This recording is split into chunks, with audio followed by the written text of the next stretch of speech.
რაღაცნაირად არის ჩვენი ხალხი რომ ხანდახან მართლა დისოცირდება, გაიხლიჩება და რაღაც სადღაც გააქვს სიკეთე რომ აი ისინი და ჩვენ რა საშინელები ვართ. ხო, მაგრამ რეალურად მე ასე ვერ ვიტყოდი, იმიტომ რომ ძალიან ბავშვურად კეთილი ერიც ვართ რა სინამდვილეში და ამი ბავშვურად აგრესიულიც არაზრდასრულად და ამავდროულად აი რაღაც ბავშვურად რაღაცნაირები. ყველაფრის გაცემა შეგვიძლია რაღაც ყველაფერს თავი დავანებოთ. აი სოციალურ ქსელში რამდენი მაგალითია, როდესაც ვიღაცა ავად არის, ანგარიშის ნომერს დაწერენ და სრულიად უცხო ადამიანებს რაღაცა თავის ჯიბიდან გადაურიცხავთ თანხა და გადაურჩენიათ ადამიანები. აი მე თუ მკითხავთ, ეგ ხო დიდი სიკეთეა, როცა ადამიანს ჭირდება, მაგაზე მეტი რა უნდა იყოს, ხო? მაგრამ ყველაზე ძვირფასი საჩუქარი კიდე არის დრო და ენერგია.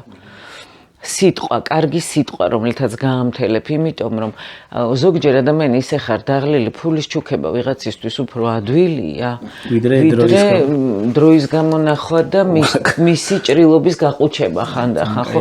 მისი მარტოობის შემსუბუქება, მისთვის ნუგეშის ცემა, მისთვის როგორც აი ღირებულ ადამიანად რო ჩათვალოს თავის თავი.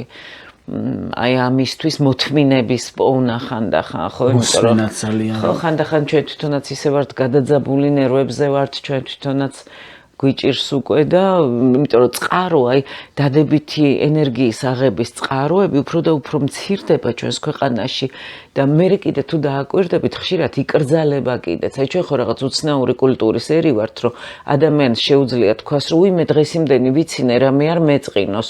თითქოს სულ მეაჩნიათ, რომ ჩვენ არ ვიმსახურებთ მხიარულებას, არ ვიმსახურებთ ბედნიერებას და თუ კი რაღაც პაწაწინა, აი ეს ვიგრძენი სიხარულის შხეფები აუცილებლად კუპრის ქვაფში ჩავიხარშები ხვალვე.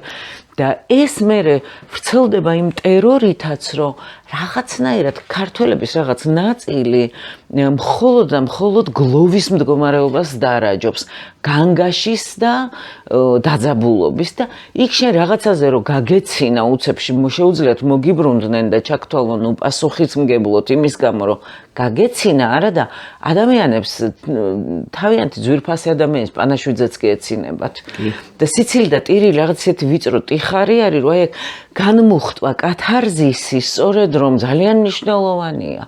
მე ერთი მხრივ ვიძახით რომ ფიცხელომში რომ ღერო და მაჩაბელი. ერთი მხრივ ესე ლეგენდებს ვიხსენებთ რომ აი რომ გადაწვა აღამახამათ ხანმა თბილისი და უცებ მოესმა ქართველები მღერიან. თითქოს ეს თან მოგწონს და თან აი რაღაცნაირად რომ რა დროს ეგ არის, რა დროს კონცერტია, რა დროს მუსიკაა, რა დროს თუ აღარც კონცერტის დრო, აღარც მუსიკის, აღარც პოეზიის და თუ არაფრის დრო არ არის, არც ერთ ბრძოლას არავინ არ მოიგებს ეგრე.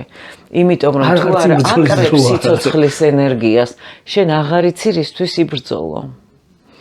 შესაბამისად, დეპრესია ნიშნავს თანხმობას არასთან და დეპრესია გამოფიტვა და არარაში და სიბნელეში ყოფნა აბსოლუტურად გამორიცხავს როგორ იარო ნათელი მომავლისკენ და ამიტომაც არის რომ ხალხი მაგ ბრძოლის ველებიდანაც გარბის. უბრალოდ გარბის ამ ქვეყნიდან რომ სხვაგან ჩაისუნთქოს აერი და რა ვიცი, ეხლა მე ვფიქრობ რომ სადაც სიცოცხლე ფასდება, გამარჯვებაც იქ მოდის.